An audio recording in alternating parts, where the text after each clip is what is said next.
Snow fell softly over the ancient walls of Winterfell. The north had finally started to heal, even if the wounds ran deep. War had changed many things. Families had been torn apart, lords had died, and Robb Stark, the young wolf, was no longer just a boy from the north. He was now a king. But being king in the north didn't mean safety. It meant threats from all sides. And after breaking his marriage pact with House Frey, Robb knew one wrong move could destroy everything he'd built. Instead of marching south to the twins for his uncle Edmure Tully's wedding, Robb made a different choice. One Catelyn Stark begged him to consider. "Bring Lord Frey here," she had said, standing by the warm fire in the great hall. "Let him see Winterfell's strength. Let him taste your hospitality, not your apology." Robb listened. A raven had flown weeks ago, carrying an invitation sealed with the direwolf of House Stark. Lord Walder Frey did not respond at first. The silence was terrifying. But then came a letter, short, bitter, but accepting. He would come, with his sons, his daughters, and his guards. Now Winterfell waited, nervous and watchful. Robb stood at the gate as the Frey procession arrived. Long lines of men in dull gray and mud-colored cloaks approached. Their banners looked cold and tired. At the front, on a fat black horse, sat Walder Frey, his face wrinkled like a rotting apple, eyes full of spite. But he wore a smile, not a kind one, just a smile. "My king in the north," Walder said, mocking the title. "You've grown taller than your father's statue." Robb forced a tight smile. "Lord Frey, Winterfell welcomes you." The castle was ready for them, rooms prepared, food cooked, mead warmed. But trust was harder to prepare. That night, the great hall was alive with music and chatter. Edmure Tully, red-faced and clearly nervous, sat beside his bride-to-be, one of the Frey girls, Roslyn. She was quiet, pale, and seemed just as tense as her groom. Robb sat at the high table beside his mother and wife, Queen Elisa. Her presence still burned like a sin in the eyes of many, especially Lord Frey. "You chose love over honor," Walder said loudly during the feast, not bothering to lower his voice. "A foolish thing for a king, but I suppose kings these days don't need to keep their word." Every eye turned toward them. Talisa looked down, cheeks burning. Robb didn't flinch. "I will not excuse my choices, Lord Frey, but I hope to make amends. That's why I invited you here, under my roof, with my protection."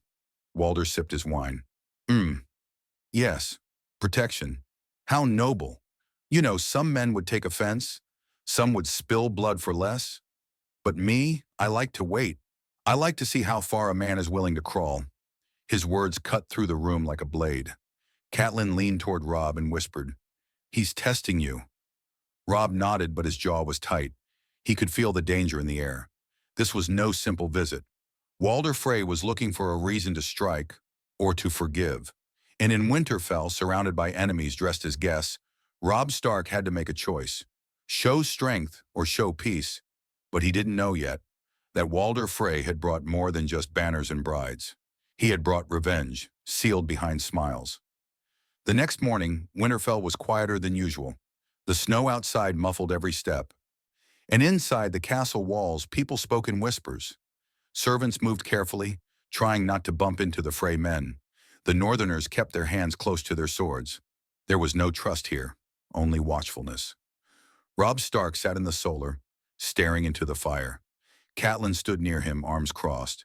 Gray wind lay at Robb's feet, head resting on his paws, but his yellow eyes were wide open, locked on the door. "He insulted you at your own table," Catelyn said quietly. "And your wife." "I know. And you let him." "I had to," Robb said, voice tight. "If I had answered his words with anger, we'd already be at war inside my own home." "You invited a snake into your den," she said, not cruelly, just honest. "And now you must sleep beside it." Robb stood. "Then I'll keep my sword by the bed." He left the room, cloak flowing behind him. Gray wind followed, growling low under his breath. Outside, the snow had stopped. It was the second day of the wedding celebration, and the Freys were already drunk, laughing, tossing bread at each other like children. But Walder Frey sat still, hands clasped, his pale eyes watching everything. Talisa was in the courtyard, speaking to some of the Frey women. Robb saw her smile politely, but her body was stiff. When she noticed him, her relief showed instantly. "He's watching me," she said, voice low, as he pulled her into a hug. "He watches everyone," Robb whispered into her ear. "He's searching for weakness." "He's already found it," she whispered back. "Me." Robb looked at her, jaw tightening. "Never say that." Suddenly, footsteps echoed on the stone. Lord Roose Bolton approached from the shadows of the archway. His face was cold, unreadable as always. "My lord," he said, nodding. "Rose," Robb replied, not smiling. "I've spoken with Lord Frey this morning," Rose said smoothly. "He's considering your apology. He may be open to forgiveness." "Forgiveness with a price, no doubt," Robb said. Rose gave a small smile. "Of course. What does he want? Respect? Power? A seat at your table? Perhaps even a marriage alliance for one of his sons?" Robb's eyes narrowed. "Another one? I've already broken one promise. How many daughters does he expect me to collect?" Rose gave a short, cold laugh. "I doubt he expects you to marry another, but he might want one of your bannermen to take a Frey girl, or even your cousin." Robb shook his head. "He wants to tie strings around my throat. Not just one, as many as he can." Rose stepped closer. "He's dangerous, Robb, but not invincible, and not loved. Even his own sons fear him." Robb looked down at the snow-covered stones. "What are you saying?" Rose's voice lowered. "That you may want to keep your eyes on more than just his wine cup. He may drink with you, but he plans far ahead. And if he has come this far north, it's not just to eat your bread." That night, the feast began again. The great hall was loud with music and roasted meat, and servants rushed to keep the wine flowing. Robb sat at the high table with Talisa, Edmure, and Catelyn. Walder Frey was placed to the right of the hall, but his presence sucked the joy out of every joke. "To the bride and groom!" someone yelled. Laughter followed, but not from Walder Frey. He watched Edmure and Rosalind dance awkwardly. He watched Talisa sip her wine, and he watched Robb like a wolf waiting for his prey to look away. Then suddenly, he smiled, stood, raised his cup. "A toast," he said. The hall quieted. "I came here angry," he said. "Wronged, insulted, cast aside. You made a promise, Robb Stark. You broke it." Robb tensed. "But here I am, in your home, under your roof, breaking bread, drinking wine." Walder turned toward the hall. "They say there is no crime worse than betrayal, but I say forgiveness is rarer than vengeance." Silence. "I accept your apology." Shock rippled through the room. Robb blinked. Even Catelyn looked stunned. Talisa nearly dropped her cup. Walder grinned. "Let this wedding be remembered not for blood, but for mercy." The room erupted in cheers. The Frey men clapped. Even the Northerners seemed confused but relieved. But Robb didn't smile, because behind that smile, behind those words, something still felt wrong. Gray wind stood from under the table, growling again. The wolf felt it. Talisa felt it. Catelyn felt it. This wasn't forgiveness. It was a delay, and the trap was still waiting to be sprung. The cold night wrapped Winterfell like a quiet warning. Though the feast had ended with laughter and full bellies, something unspoken still lingered in the hallways. Robb lay awake beside Talisa, his hand resting on the curve of her stomach. She was already showing, just slightly, a future he had almost given up believing in. But tonight, even with his wife and child beside him, sleep wouldn't come. Gray wind paced near the window, eyes locked on the door, as if expecting someone to burst through it. "He's planning something," Talisa whispered. Robb turned to her. "You feel it too?" "I felt it the moment he stepped inside this castle," she said. "He's not here to forgive. He's here to finish what he started." Robb sat up, rubbing his face. "Rose said he might want a seat at the table, a marriage bond, influence in the North." "None of that explains the look in his eyes," Talisa said. "He's not hungry for power. He's hungry for humiliation. Yours." Robb stood and walked toward the window, watching the faint torches flicker in the courtyard below. Frey men were still awake, moving in pairs, speaking in low voices. They acted like guests, but moved like soldiers. Robb's jaw clenched. The next morning, he gathered his most trusted men in the war room: Catelyn, Rose Bolton, Lord Karstark, Mage Mormont, and a few others. The map of Westeros lay spread across the table, but no one looked at it. "I want your honesty," Robb said. "Do any of you trust Lord Frey?" There was silence. Then Mage Mormont growled, "I wouldn't trust that old goat with a dead fish." Karstark chuckled bitterly. "He didn't come all this way to sip wine. He's here to get revenge." "Then why delay?" Robb asked. "Why not strike already?" "Because he's patient," Catelyn answered. "He wants you to drop your guard. He wants to make it look like your failure, not his treachery." Rose Bolton leaned forward. "Then perhaps we should act first." Everyone turned to him. "Strike preemptively?" Robb asked, narrowing his eyes. Rose nodded. "We don't need to kill him, but we can send a message. Split his party, disarm his guards, make it clear that this is still your home, not his battlefield." Robb hesitated. "If I move too soon, I'll look like the aggressor. That could cost me the support of the Riverlands, and the Freys could cry betrayal." "Or," said Catelyn slowly, "you could use tradition, use the old northern ways." Everyone looked at her. "Challenge him to a trial of honor. Not a battle, not an ambush. A test. Make him face your strength openly. If he refuses, you prove his cowardice. If he accepts, he plays your game, not his." Robb looked at the faces around him, then nodded. "Prepare the hall. Tonight we show Lord Frey that the North does not beg for peace. It demands it." That night the great hall was cleared. The long tables pushed back, the fires blazing. The bannermen stood in a circle watching.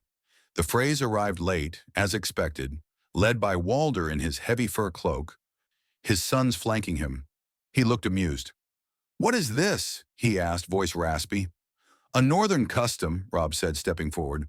"A trial of strength. You questioned my word, my honor, my right to lead. I offer you the chance to test it, in front of every house here." Walder's eyes glinted.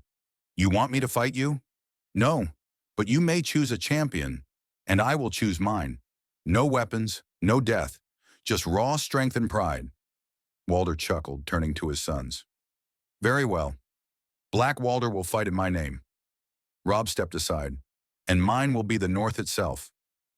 Grey Wind growled, stepping into the circle. The hall went dead silent.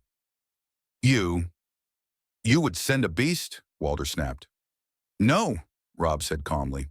"I send my brother, my guardian, my warning." Black Walder hesitated, then pulled off his coat, stepping forward. The match began. It wasn't a fair fight. Grey Wind was not a pet. He was a dire wolf of the North, born of ice and blood. He didn't kill, but he didn't need to. With one charge, he slammed Black Walder into the floor, pinning him, snarling in his face. The room erupted in shouting.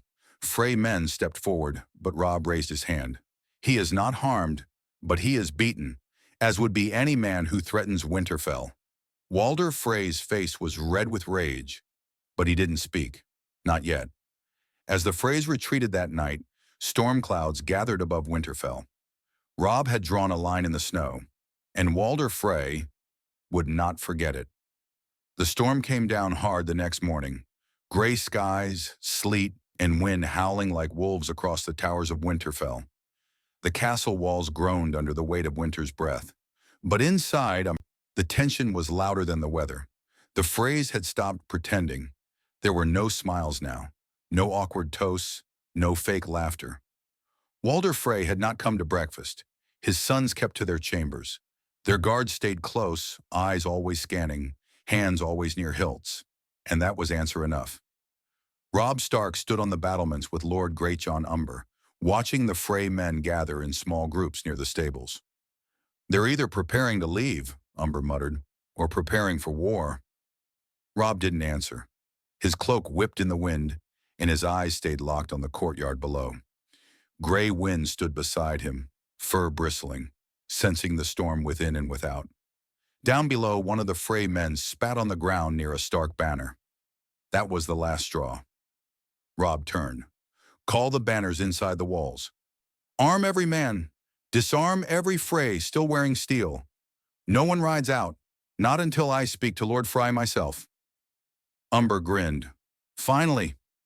An hour later, Walder Frey was dragged, yes, dragged into the great hall by two of Robb's guards. His cloak was wet, his face twisted with fury. "How dare you?" "I offered you my hospitality," Robb said from the high seat, his voice cold.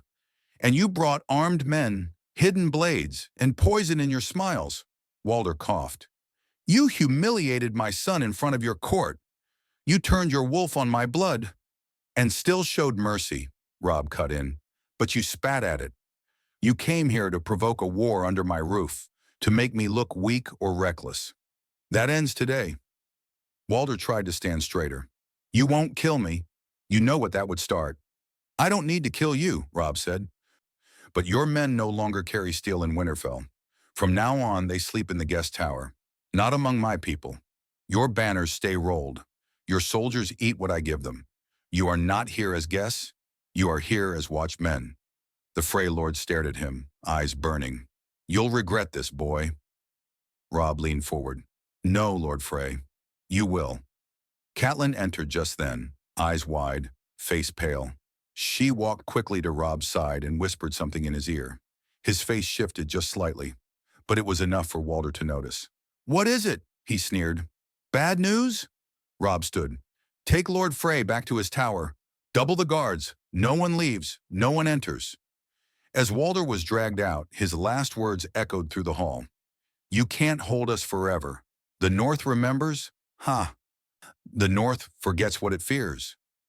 Once he was gone, Robb turned to his mother. "What happened?" Catelyn hesitated. "Roose Bolton is missing." Robb blinked. "What do you mean missing?" "Gone from his chambers. His guards too. No one saw him leave. No one knows when. The phrase might be a trap, Robb, but Roose was the knife already inside." For the first time in days, Robb felt the chill run straight into his bones. Roose Bolton, Lord of the Dreadfort. The quiet, calculating man who always stood in the shadows. He had warned Robb about Frey, but maybe that was the trick. He had moved freely between both camps, knew every guard's name, every gate's timing. He had vanished like smoke. "Get the ravens," Robb said. "Send word to White Harbor, to Deepwood Motte, to every northern house loyal to my father. Tell them to lock their gates, arm their halls. Something is coming." "And what about here?" Catelyn asked. Robb turned to her, his voice heavy. "We hold Winterfell, no matter what. We don't let the freeze out. We don't let fear in." But the damage was already starting. That night, 3 Frey men were found dead, throats slit in their sleep. One Stark guard was missing. Another was found hanged in the Godswood. Messages had gone out, but who had received them? And Roose Bolton? Was he hiding in the north? Or riding to bring the south back with fire and blood? Talisa felt it too. That night she clutched Robb tighter than ever. "You stop the Red Wedding," she whispered. "But what if something worse is coming?" Robb didn't answer, because he knew. This war wasn't over. It had just changed its shape. The sky over Winterfell had turned the color of iron. The snow no longer danced. It stabbed, sharp and fast, like 1,000 tiny blades cutting into the stone walls and skin alike. But inside the castle, the real storm was not the cold. It was the waiting, the whispers, the unanswered questions. Roose Bolton had vanished like a ghost, and the silence left behind was too perfect. Robb Stark stood in the war room once more, surrounded by his bannermen, his mother, and the sound of bad news. The Freys remained locked in their tower, furious but quiet. No more attempts to fight. No more words. Just waiting. That's what made it worse. "They're planning something," Mage Mormont said flatly, pounding her fist on the table. "This isn't surrender. This is a calm before something filthy. We've checked the walls, the gates. No sign of tampering," said Lord Karstark. "But the men are nervous. Some say they've seen shadows moving through the Godswood." "They're seeing their own fear," Catelyn snapped. "And maybe for once, they should." Robb stood over the map but didn't look at it. His mind was somewhere else, somewhere colder. "Do we know where Roose went?" he asked. "No," Karstark answered. "But he's no fool. If he vanished, it means he didn't want to be found." Robb's fist clenched. Or he's not coming back alone. The door creaked open. A young scout entered, wet from head to boot. "My lord," the boy said, chest heaving. "A raven came from the dread fort." Robb turned sharply. "What does it say?" The scout handed him the scroll. Robb read it in silence, his expression darkening with every line. Catelyn stepped forward. "Robb," he looked up. "Roose Bolton has taken the dread fort for himself. He's declared the Starks as enemies of the North." Mage spat. "Traitor." "That's not all," Robb said. "He summoned the remaining Frey men, not in Winterfell, to march south, towards us." "How many?" asked Karstark. "Too many," Robb whispered. The room fell silent. The betrayal had always been a whisper behind the eyes of Roose Bolton. But now it had teeth, now it had banners, and Winterfell was not yet ready for a siege. That night Robb climbed to the top of the tallest tower with Grey Wind at his side. He looked out over the snowy fields beyond the walls. No lights yet, no enemy camps. But they were coming. He could feel it, like a second heartbeat. Talisa joined him not long after, her steps slow, one hand resting gently on her stomach. "The Maester says the child is strong," she said softly, trying to offer him something, anything, light in the middle of this gathering dark. Robb smiled, but it didn't reach his eyes. "He'll need to be." She leaned into him. "You've made the right choices, Robb. Inviting Frey here, not trusting Roose. You stopped the massacre they planned." "But I may have only delayed it," he said. "We cut off the snake's head, but now its body is still thrashing." Talisa looked up at him. "Then let it thrash. Let it bleed. But it won't take this castle. Not while you're alive." Robb turned to her, brushing snowflakes from her hair. "And what if I fall?" "Then I'll raise your son on fire and vengeance," she said, smiling through the storm. They kissed under that freezing sky, and for just a moment everything was still. But far beyond the woods, beyond the snow and shadow, torches were already being lit. Hundreds of them, marching toward Winterfell like slow-moving stars. Inside the Frey Tower, Walder Frey received his own raven, carried by a black-feathered bird with no sigil. He read the scroll and chuckled, dry and bitter. "Roose has moved," he told his sons, "just as we wanted." Lame Lothar frowned. "But Robb controls Winterfell. If Roose brings war here, we'll be trapped behind his walls." Walder sneered. "You think I care about being trapped? You think I care if half of us die? This isn't about winning. It's about shaming the wolf, wounding him where he feels safest." He tapped the stone wall beside him. "Let the boy keep his castle, but we'll take something else." "What?" Walder's grin returned, rotting and full of hate. His child, his queen, his legacy. Winterfell prepared for war, but the enemy no longer marched just with swords. They marched with secrets, with shadows, and with traitors who were already inside. Snow fell heavier now. It blanketed Winterfell in white silence, but that silence was full of fear. Beneath the snow, the ground trembled, not from footsteps, but from fate itself tightening its grip around House Stark. Robb could feel it, in the way the guards jumped at shadows, in the way Grey Wind paced the walls every night, restless and growling, in the way Catelyn barely slept. They were surrounded by enemies. But the worst part? Some still wore their colors. Inside the Godswood, Robb met with his closest bannermen in secret. No guards, no servants, just cold truth. "The raven from White Harbor never returned," said Karstark. "Either it never made it, or someone intercepted it." "We're sealed off," growled Mage Mormont, "like sheep in a pen before the slaughter." "We're not sheep," Robb said. "We're wolves, and we don't wait for slaughter, we bite first." But even as he spoke the words, doubt crept in. His army was thinner than it had been a year ago. Winter had eaten the weak. War had eaten the brave. And now betrayal gnawed at the bones that remained. Then came another knock at the gate. This time it wasn't an army. It was a single rider. He arrived at dawn, hooded in thick furs, a banner tied to the back of his horse. Not Frey, not Bolton, but a black banner with a white flayed man. Rose Bolton's personal sigil. He was allowed in under heavy watch, his horse taken, his body searched. He said he came with words, not steel. In the great hall, Robb faced him. Grey Wind stood by the hearth, unmoving, like a statue made of rage. Talisa sat beside Robb, quiet and alert. The messenger pulled back his hood. He was young, maybe 20, skin pale, eyes empty. "I bring you Lord Bolton's offer," he said, voice flat. "Speak," Robb said, already knowing he'd hate every word. "Winterfell is surrounded, not today, not tomorrow, but soon. From the west march Freys. From the east, the bastard of Bolton. From the south, men of House Serwyn, turned with coin. From the north, no help will come." Mage Mormont spat on the floor. "Lies!" The boy ignored her. "Lord Bolton offers you terms. Surrender. Lay down arms. Yield your crown. He will let you live as Lord of Winterfell. A quiet lord. A father. Not a king." Robb stood slowly. "He offers me mercy?" "No," the messenger said.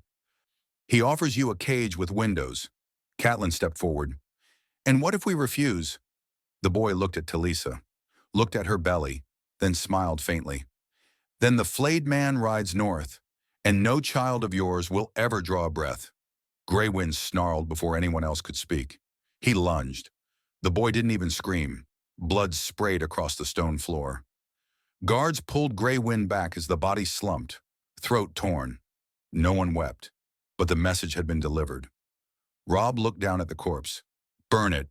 Let the ashes blow in the face of the bastard of Bolton." That night, the whispers turned to panic. The Freys inside their tower began shouting at the guards, demanding release. Then, fire. One of the northern storerooms erupted in flame. Screams followed. Horses kicked and bolted.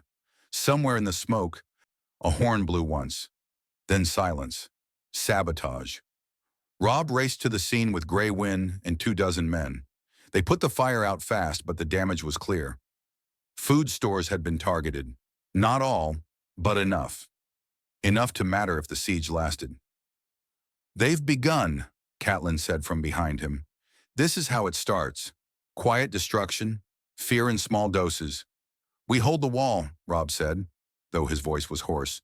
"And what about the people inside the walls?" she asked, looking toward the Frey tower. "They're the ones lighting the match." "Not for long."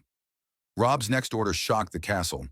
Every Frey within Winterfell, man, woman, even the squires, were locked inside the old crypts beneath the castle. No light, no warmth, guarded night and day. "You would bury them alive?" Catelyn asked him, watching the iron gate slam shut. "They came here to poison the air I breathe," Robb said coldly. "Let them choke on the dust of the dead Starks." But even that bold move came at a cost.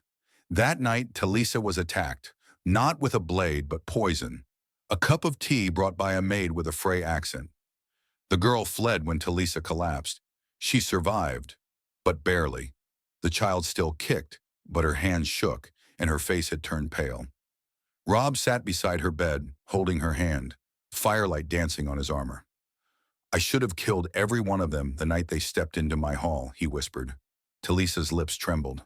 "It's not too late." His eyes burned. "No," he said, "it's not." The first snowstorm of the siege came at midnight, blinding and merciless. Winds screamed through the battlements, turning breath into ice.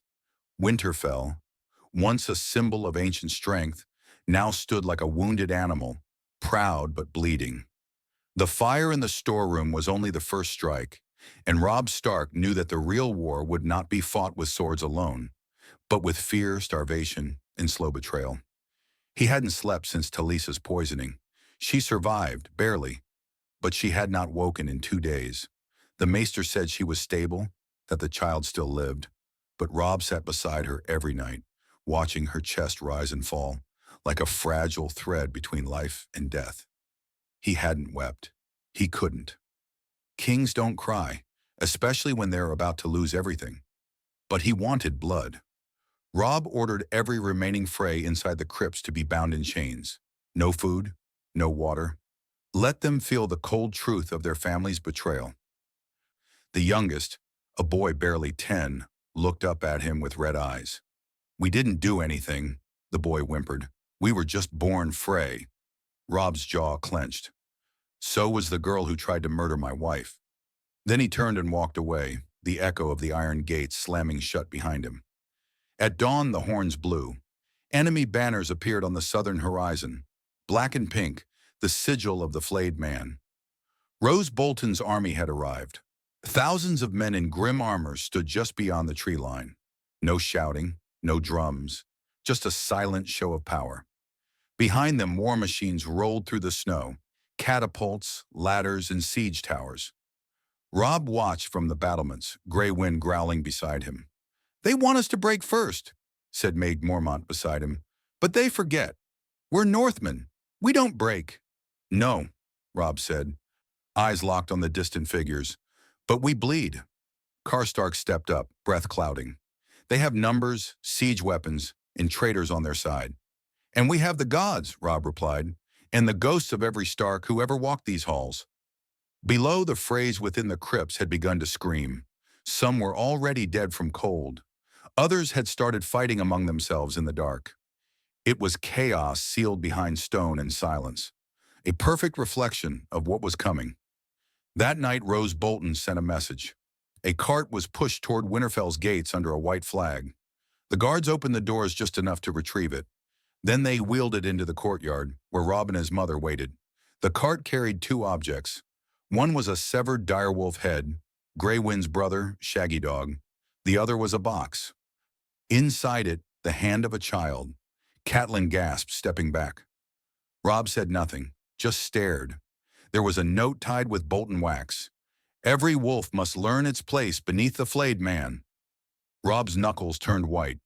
Send a raven back. To say what? Catelyn asked, her voice barely steady.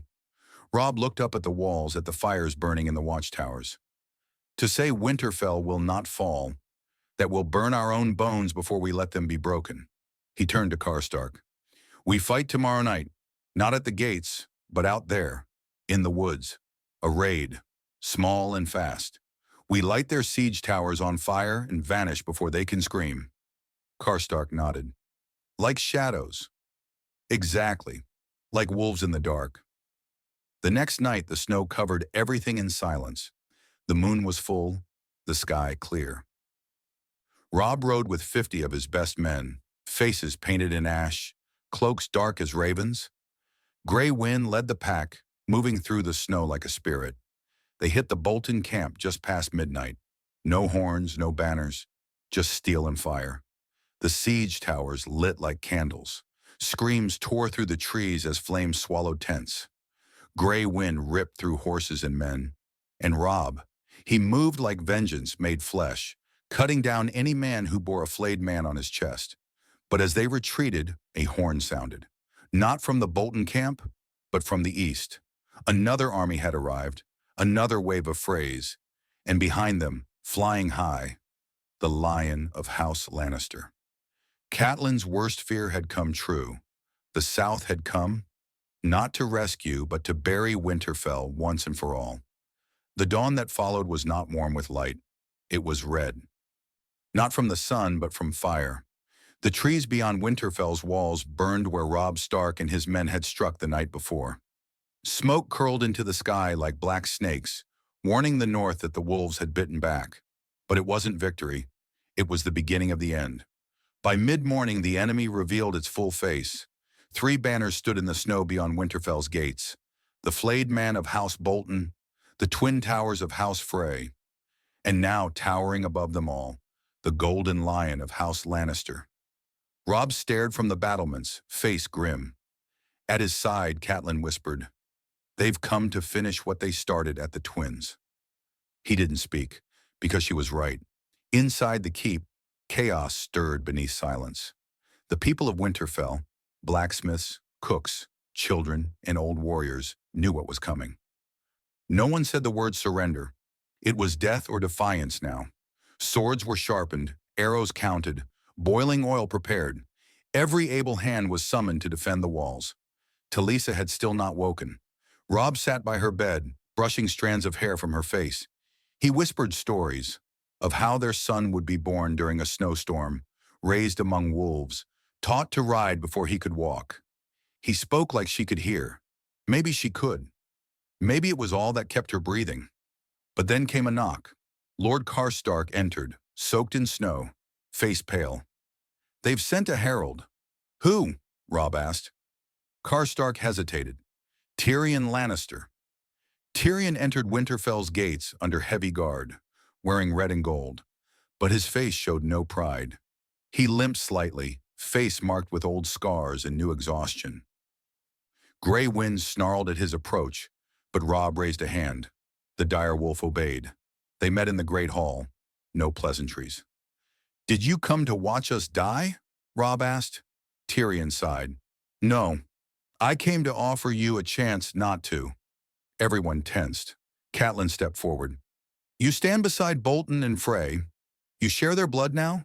"No," Tyrion said, "but I ride beneath the same banner, which means I have the power to offer terms." Robb laughed, cold and bitter. "Terms? For the same boy who murdered my father? For the houses that butchered my men at a wedding?" Tyrion didn't flinch.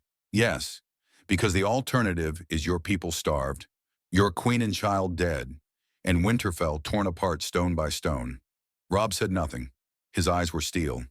Tyrion reached into his cloak and pulled out a scroll. "This is it. The only offer you'll receive." Robb read it in silence. "Surrender Winterfell. Bend the knee. Relinquish the crown of the North. Hand over Rose Bolton's known enemies. In return, Talisa spared. The child spared."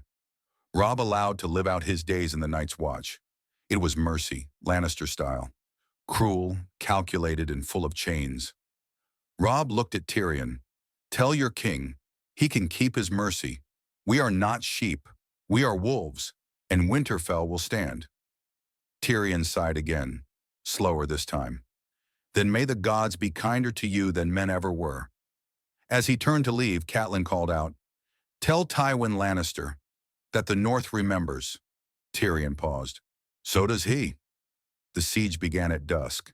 Catapults roared through the falling snow, smashing towers. Flaming arrows streaked across the sky like angry stars. Winterfell answered with stones, fire, and blood. The walls shook. Men screamed. Horses died in flame. And in the chaos, Robb Stark became a storm. He led from the walls, bow in hand, directing every defense. Grey wind leapt across the battlements, ripping down any man who scaled too high. Every child born in the North had heard tales of wolves. Now they saw one in action. But it wasn't enough. By the second day, one section of the southern wall collapsed. Enemies poured in like ants. Robb met them in the courtyard. Steel crashed. Blood soaked the snow. The Freys charged with screams. Bolton's men fought in silence. And behind them all, golden shields of Lannister men, moving with practiced cruelty. Robb killed 10 men before he bled, 15 before he fell to one knee. But he rose again. Because he still had something left to protect. Inside the tower, Talisa stirred. Her eyes opened for the first time in days. She whispered one word. "Robb!" The nurse cried out, rushing to call Catelyn. By dusk, Winterfell burned, but not surrendered. Fires raged. Towers fell. But the last of Robb's men fought like mad wolves, snarling and snapping until their last breath. The main gates were taken, the stables overrun, and in the heart of the keep, Robb Stark fought on. Catelyn found him in the Godswood, surrounded, bloodied, and barely standing. Grey wind beside him, wounded but alive. She screamed his name, but then she saw his eyes, calm, resigned. He turned to her. "Is she alive?" Catelyn nodded, tears pouring down her face. "She woke. The baby still lives." Robb smiled, and then he turned back to the enemy.